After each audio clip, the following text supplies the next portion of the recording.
So, hello, Andy Cowdery. Welcome to the podcast. Thanks for joining me. Thank, Um, thank you for having me. you're welcome. You're welcome. So you're in the. I'm going to say the pleasure dome because the pleasuring shed. That's the one. So That's me. what's You that can join about? us. That's your shed. Yeah, it's just my shed. Yeah, it's just where I come to pleasure myself. So yeah, Playing with your tackle. play with it. Indeed. Yeah, Brilliant. I do love a pun, and Yeah. the ruder the better. Brilliant, So brilliant stuff. So just to explain who Andy is, Andy makes the most beautiful handmade floats. I mean, I don't know if you can see that. This is a few of them here, and we'll be talking about these a little bit later on. Absolutely stunning things. I'm so keen to get out fishing with these. I've been a bit ill, so I haven't been out to try these, but I'm so keen to do so. So we're going to have a little chat about how he makes his floats, and he's also got a YouTube channel with tutorials on there as well. So we'll cover a bit of that as well, if that's all right. But I always like to know, Andy, where your fishing started. So, how old were you? Where were you fishing? What kind of things were you doing? I think the first time I went fishing was probably with a mate from school, um, called Mark. Funnily enough, Aha, common name, yeah. yes. I don't even know how it came about. So I knew he went fishing, and we got talking, and he said, "Come along," and we went along, and it was just that our local river. I live in West London, so it was just a small little stream of a river, and we caught gudgeon, and I can't even remember if we caught a roach, maybe Yeah. some minnows, and yeah, that was it really. It was a real simple start, and then got my own rod and reel, and I think my mum and dad bought me a 7 foot bright red Woolworth special Yeah, love them. with and with everything that you needed, massive, great big hooks for £10 tiny, line. tiny line that would just, as soon as you put a bend in it, that was it. The line was knackered. But yeah, it was great fun, and from that I was hooked. Yeah. So, And have you fished from that point onwards, pretty much? Have you had other interests? I fished up until probably my late teens, and then better things came along, booze, girls, Yeah, of course, yeah. and so yeah, I stopped. The last time I went fishing was in Brentford Lock. I used to go down. I lived near there at the time, and I used to go down there and fish under the bridge, under the river, under the road bridge, and you'd catch roach and rudd and obviously perch and things like that. And I was sat in there one day, and I was catching nothing. I'd been there about 2 hours, and I'd not had a bite. And this chap came along walking his dog as they do, and you had anything, mate? I said, no, I've had nothing. And he said, I'm not surprised. They dumped a load of poison in here last Oh, week, killed no. everything. Oh, God. So that's it. I kind of packed up, went home, and the rods went up into the loft and Oh, never came out again until probably about 6 or 7 years ago, when my son said, we were up in my loft, yeah. and he found my old fishing gear, Oh, and he said, can we go? And I was like, yeah, okay. So we did, and we went down to the canal, Grand Union Canal in Watford, yeah. and we had a fish in there. They caught their first perch, and Fantastic. yeah, and it definitely rekindled a passion that was always there, Yeah. but yeah, it was definitely rekindled. So Oh, yeah, and brilliant. it's just grown big time since then. Yeah, So yeah. So do you still fish the canal, or where do you fish now? Do you fish in different? Do you fish on the Thames? Is that near you, or is that? when I was in my teens, I fished Twickenham. I used to fish by Ilpite Island and along there, and I fished the River Colne, but nothing, nothing of any consequence. I didn't know what I was doing. I didn't really know. My dad fished a little bit. He Yeah. took me to Virginia Waters when that was you could buy a season Ah, ticket for Virginia Waters. yeah. Got my first ever bream there, that sort of thing. But Fantastic. no, I'm lucky now to be a member of a club. So we've got a couple of lakes open to us and a couple of stretches of river, but mainly day ticket waters. I just fish day Yeah. ticket waters. So around here we've got places like Watmore Farm, Finch Farm, uh, Marsh Farm, lots of Lots farms. of farms. Yeah. Marsh Farm, is that where the big crucians are? Is it? Yeah, Ah, so that's a really lovely place. And I just this year, well, last year, sorry, I should say, July, I got a membership with that one as well. So that's the ah. Godalming Angling Society. So Wow. but I've yet to kind of get out and try those lakes yet. So that's my project for this year. When it stops blooming raining. Oh, it's been a nightmare, hasn't it? It's been well, we're already kind of well, was it days? It took a couple of days end of the river season, and it's been a complete washout No, up here. I don't think the same down where you are, horrendous. isn't it? Yeah, yeah. Yeah. So, So yeah, marsh farm. but That's yeah, that's on my list to do. Marsh farm. The crucians down there. We have had a few places up here. We've got some decent crucians, sort of 2 and 3 pounders, which yeah. is We can do it together. There you go. hey. We I'll can get come with up. my floats. You see, I think this is the float. I think 'cause I can imagine that Oh, dotted down perfectly for yeah, crucians. definitely.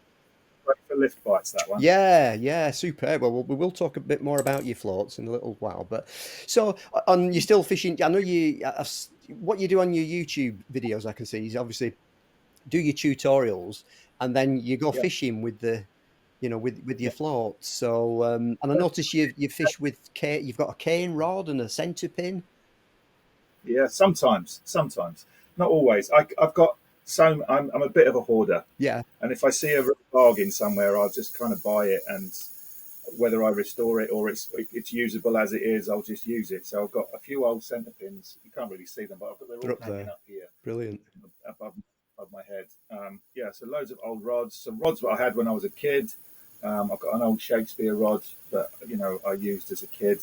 Yeah. Um, so I've got a couple of split canes, a couple of old glass. My favourite rod is a 12-foot fiberglass cane rod, probably from the late '60s, maybe early Wow. '70s. There's a signature on it, but I can't read the signature. I think it's Chris something. But it's probably just a handmade rod, that someone's just bought the blank. Yeah. It's got a lovely long cork handle on it, and I absolutely adore it. And it's Fantastic. caught me some nice That's it. fish as well. Yeah. For an old rod, it's a really nice fish. So I'm not into modern techniques and modern tackle. And that's my son's department. He wants all the carpy warpy Yeah. gear and all the pippies and the bed chairs and the Yeah. There's a lot of kit, isn't there? A lot of kit.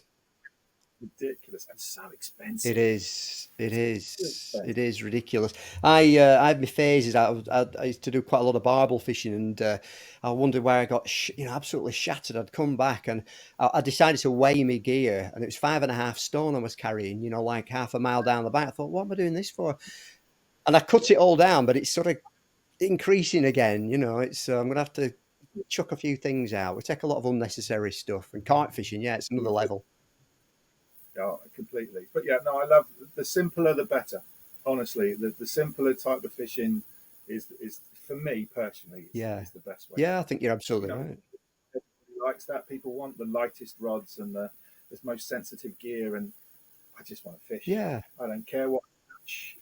I'm happy to catch a perch that's this big, and I'm happy to catch a carp that's that big. Perfect. Really, and everything in between. So, Yeah, that's good because you can put a lot of pressure on yourself sometimes. Some people, anglers, can off chasing PBs and this, that, and bigger nets of fish, and I've fallen into that trap. And you just think, what you're doing? Just enjoy fishing. Just go and sit in the yeah. countryside and chill out. And Yeah, yeah. yeah, and that's the thing. When I go with my son and I go with my dad as well, I'm lucky enough to still be able to Oh, fish with my dad. brilliant.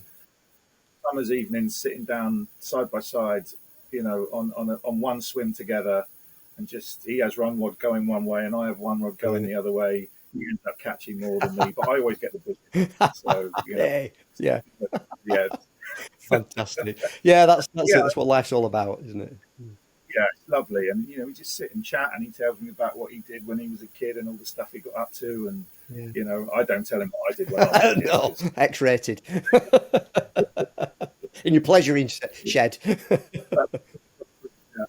So yeah, but it's just nice, and that's for me. That's fishing. It's being out, being outdoors in nature, hearing the birds singing, Yeah. catching a few fish. If I blank, I really don't care. Yeah, I know I've had a day outdoors, that's good. and I'm finding as well that my sessions are getting shorter. Yeah, Whereas I go for I'd be up at the crack of what's it, and I'd fish until it got dark. So I'd be out 12, 14 hours during the summer. yeah. And now a 5, 6, 7 hour session is more than enough. It's funny. Getting to the lake in the afternoon and fishing till 7, 8 in the evening. And that's a really lovely time for me. So I Yeah, do love the summer. yeah, yeah. It's funny that I mean I can the number of times you think, my God, I've just fished 16 hours. That's like 2 working days. and it flies by, doesn't it? You're just like 15 Yeah, hours on yeah, fishing. that's the thing I found with fishing for a whole day. You'd get there and you'd be set up by 6:30, 7 in the morning, and you catch a couple of fish. You look at your watch and it's 10:30. You Weird. think, what? Yeah.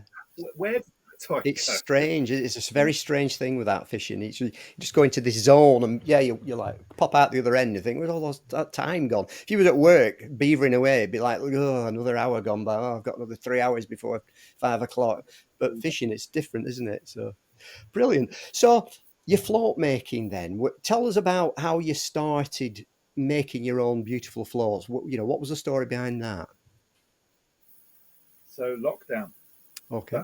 That was the start of it. We were all told to stay at home, and yeah, so fishing was even out. You couldn't, in the first big lockdown, we couldn't go No. fishing. All the lakes were shut. And I'm a tinkerer. I love tinkering. Okay. I love taking things apart, seeing how they tick. And Yeah. sometimes not being able to put them back together. But yeah. But I was looking at a float, thinking I was looking through my float box and thinking, oh, that some of my floats are getting quite old, and how hard would it be to make a float? Mm. So I started playing around, and I think the first float I ever made or tried to make was out of a paintbrush. A A paintbrush. Yeah, yeah. small handled paintbrush. Yep. The thing, it was thinner at the top and fatter at so the bit that you hold as a paintbrush is a bit fatter, and then it's thinner at the top. And I thought, well, if I paint that red and put an eye at the bottom, but it failed miserably. Did it? Wouldn't. I think it took like one number 6 to cock it. Did it? Wow. It was Wow. a real disaster. Because of the Lovely, but density, the density of the wood, was it? uh, Yeah. yeah, because I didn't know anything about materials or anything like that. So, Yeah.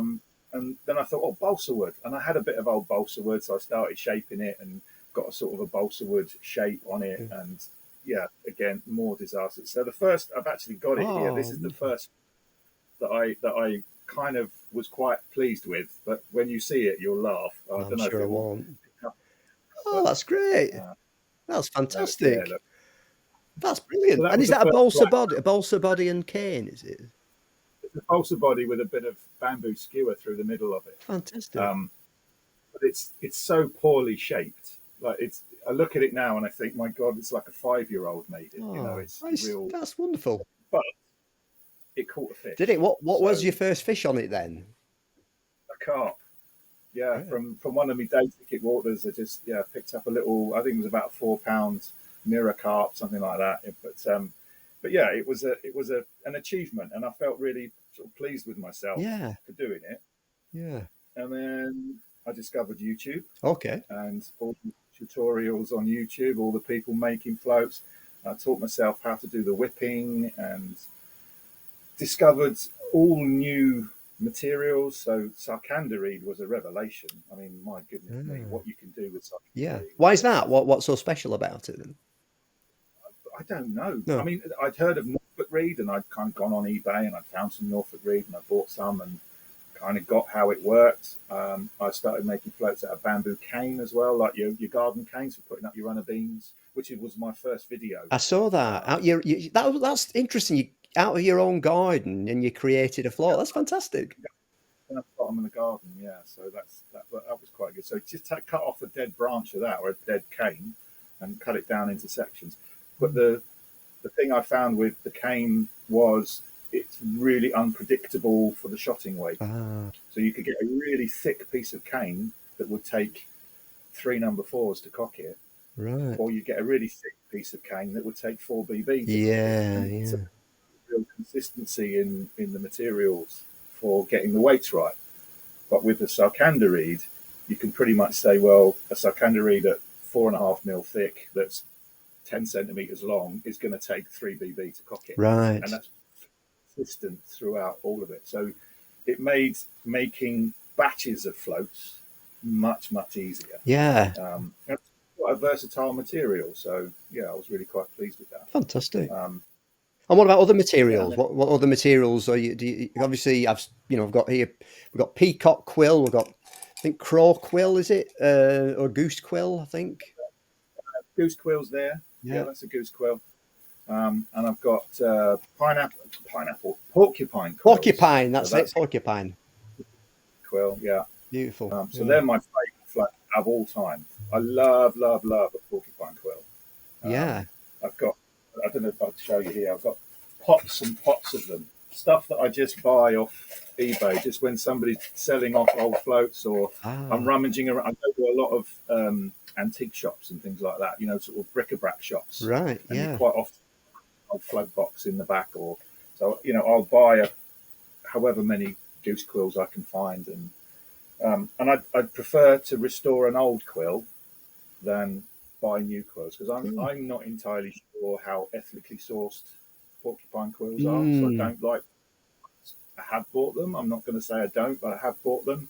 But I would much rather restore an old quill and bring it back to life and give it a new life than bringing out making one out of a brand new quill. Yeah, yeah. That's fascinating stuff. And so things like peacock quill, do you make floats out of that as well? And I'm trying to think of the others. Funnily enough, quills are. I've just bought some quills. Ah, These are long peacock quills. They're about 30 centimeters long. yeah. So I'll probably two floats out of one stem. Yep. But this is a relatively new material for me. I've not worked with peacock before. Ah, Goose quills I use. yeah. So I've got some goose feathers up here. And you can see Oh, those. right. Fantastic. They'll be stripped down, and you've got some goose quills that Yeah. I gave you. So, Yeah. Yeah. uh, Beautiful. but yeah, balsa, sarkanda reed, um, goose quill, pineapple. Oh my goodness, Pineapple. pineapple. Once you get it in your head, you can't forget it. I know. Yeah, porcupine quill. What else? I think that's about it, really. Superb. Yeah, I'm just looking at loads of floats hanging up here. Yeah. Yeah, but yeah, That's great. So, in terms of then you've evolved, you've learnt, you then started selling them, and you created this brand, Black Bottom Floats. And I'm getting it. That's does that come from the whipping at the bottom of the float, or is that just how did that come about? yeah. It's a little bit of a mixture of things. I honestly don't know where it came from. Okay. Um, I use the eyelet that I use at the bottom are safety pins with the head cut off, Ah, and I found that I prefer the black ones as opposed to the brass or silver ones. ah, I prefer the black ones, and I think one day I said, "Oh, well, all my floats have a black bottom," right. and hence the name Black Bottom Floats, and it kind of stuck. And I thought, well, it kind of trips off the tongue Yeah. as well. It's quite a bottom floats. It's an easy thing to say. Yeah. Um, and yeah, it just evolved. And I've got to thank my friend Ali. She designed my logo for me, and Very professional. yeah, Yeah. I've seen it on your cup. I've seen it on your YouTube videos on your logo, and yeah. it's full of tea. So Eh, cheers. cheers. I've got water just out of reach. Yeah. That's brilliant. And so, how long have you been selling them then? How long have they? And I should say that. Well, I should ask you really. I think I know the answer already. But where can people buy your floats? Your Yeah, handmade so floats? I've been for just a couple of years. Say since lockdown, I've kind of honed my craft, as you say. And please, I don't claim to be a master craftsman. There are float makers out there that are far far superior to Well, me. they're pretty You special, know, I must some of say. These I've got to say. Yeah. they are. Thank you very much for saying so. But my aim, I'll come back to your question. My aim is to give people nice floats at quite a reasonable price. Hmm. That's the thing. So yeah, eBay is where I sell my floats. That's eBay. Yeah. um, Okay. yeah. I mean, people can message me via Instagram if they want to make, if they got a specific float in mind that they want made, a Ah. particular weight or design or a color of the whipping or something like that. But like I say, I will do my best, but I am no master craftsman. I'm not. Ah. That's I'm not an expert, That's if that makes great. sense. No, it's so. I mean, what I will do is I'll put links, obviously, to your eBay shop. I think I put in the description of this. So what is it? Is it Andy.bb something? Black Bottom BBF? Is it Yeah, yeah. Oh, if you just type in black bottom floats into your eBay search, it will probably come up. brilliant? So Brilliant. Well, we'll yeah, put a but link. make sure you put the floats bit at the end, otherwise you get a very Yeah, different. Black Bottom something or other. Fantastic, fantastic. That's great. And any future plans for Black Bottom floats? Any evolution? Are you just carrying on? The dream would be to give up work and do it full time. That would be the dream. Yeah. But it's a hobby that allows me to engage with other people. Like I've met you through this, so this is great. I'd say the YouTube is a bit of fun. I've got an amazing friend, Ali, who helps me with all my filming, and she does the editing as well. Oh, So I'm just a pretty face in front of the camera. fantastic. That's handy. That's why I need an But editor. Yeah, that'd be good. all the hard work, I just do the fun stuff. Well, yeah, So it is a bit of a pain in the backside editing, I must admit. So if I'm not. sorry, go on. I was just saying I'm not very technically minded. So I'm more of a hands-on maker than a computer-based. Yeah, it's not You for know, everybody, is it? It's not for everybody. So if people obviously were interested in making their own floats, obviously I'd recommend that they buy yours and miss out that. But you know, as part of, if they wanted to do it, wanted to have a go themselves. I mean, obviously you've got all these tutorials, and again, I'll put a link on your to your YouTube channel on that. But to get people started, what sort of kit would they need to start, and what materials and things? What advice would you give? Anybody wanted to? start off simple. You don't need to spend loads and loads of money. You've probably got some thread and a safety pin at home, so you don't need to, nothing particular. Bamboo cane is a good one to start with because it's quite an easy material to work with.